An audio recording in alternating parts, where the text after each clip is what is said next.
easy spinach artichoke dip, and we're going to do it now.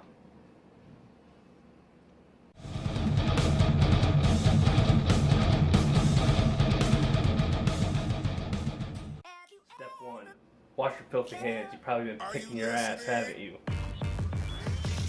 A little bit of soap, a little bit of water, nice long scrub. Get that poop out from under your fingernails. You never know. Rinse it off and have at it.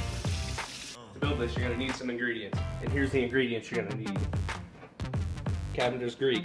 I'm not getting paid to say that it's great. Best spice to have in your cabinet. If you don't have it, well, you're out of luck. Parmesan cheese. Cayenne pepper. Artichokes. You're going to need 1.5 blocks of cream cheese. Sour cream. Spinach. Fresh, not the canned bullshit. You're going to need a cutting board, a spoon, a knife, and a nice sized bowl to mix this all in. First step, you take your spinach, put it in something to rinse it in, turn your water on, give it a nice healthy rinse. You want it to be clean, you don't want it to taste like dirt and butthole. Step 2, while your spinach is drying off, put your 1.5 cream cheese in a bowl, take it over to the microwave.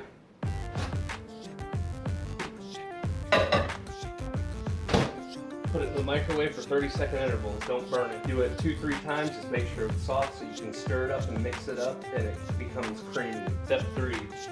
Once you get this microwave, give it a push around with your spoon. Mix it up. Make sure it's nice and creamy. You don't want it to be chunky. You want it to be soft and easy to stir around. That way you can add other ingredients and it's easier to mix. I'm going to start out with 1, 2 nice healthy scoops.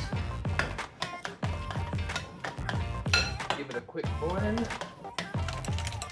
Give it a taste. Each 1 more scoop.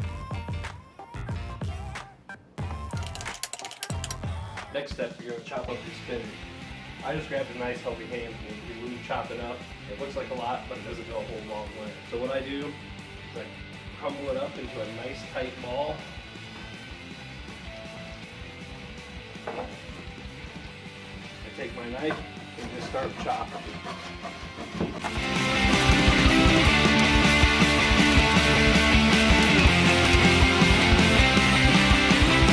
You want these to be in nice small chunks. You want it to be that spinach that you find all up in your teeth. That's how small it needs to be.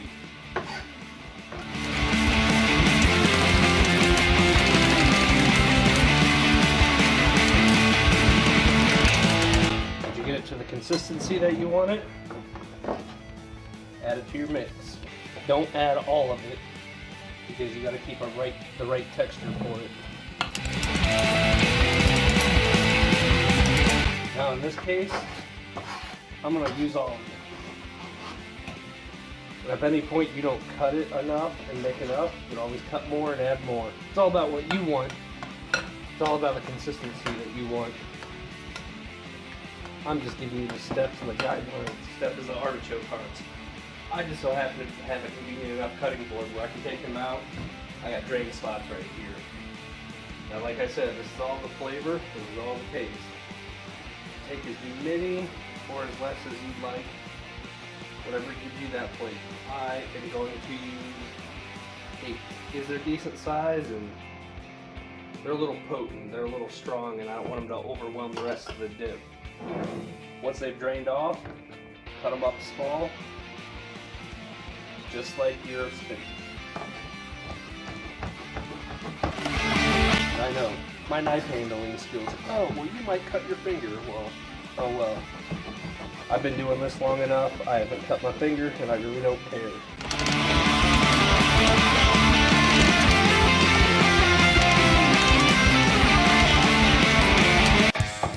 I would say this consistency is fine, so we're going to scoop it up,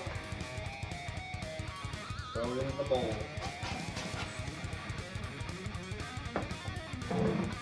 Give it a mix. You always want to taste. You got to make sure it's how you like it. Because once you get to a certain point, there's no fixing it. So now that we have it here, It's pretty good. Works for me.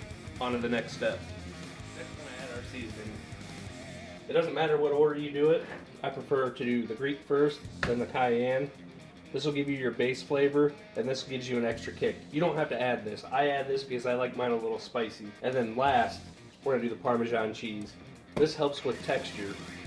If you do this step now, you may make it too thick and ruin it. So we're gonna do this last. Just drink that in here.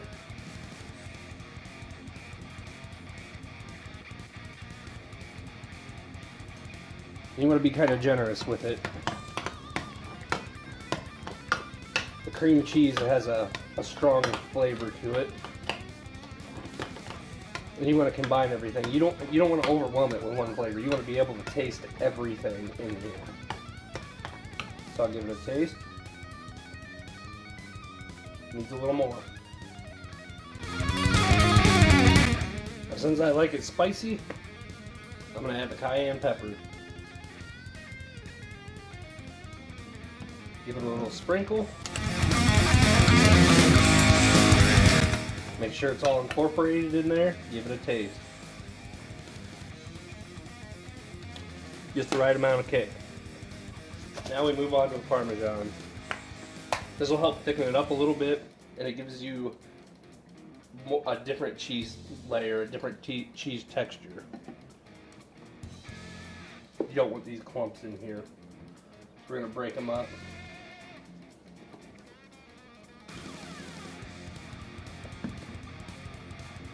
Don't be afraid to get your hands dirty either. It's just food. Remember what I said? If you wash your hands, you won't have any doo-doo residue in there.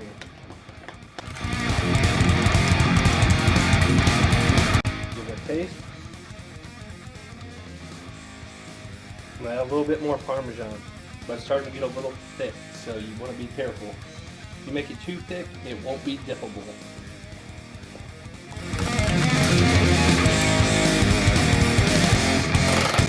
Final taste is exactly where I want it. Your last step, put a lid on it, throw it in the refrigerator, let it get cold. I can't give you a cold time.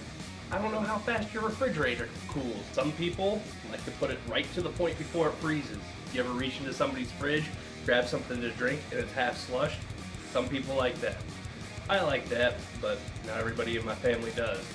It may take my fridge a half an hour. I suggest a half an hour, put it in there, grab your chips, your pita, whatever you want to dip, and start eating and enjoy. Oh, I forgot, most importantly, clean your damn mess up.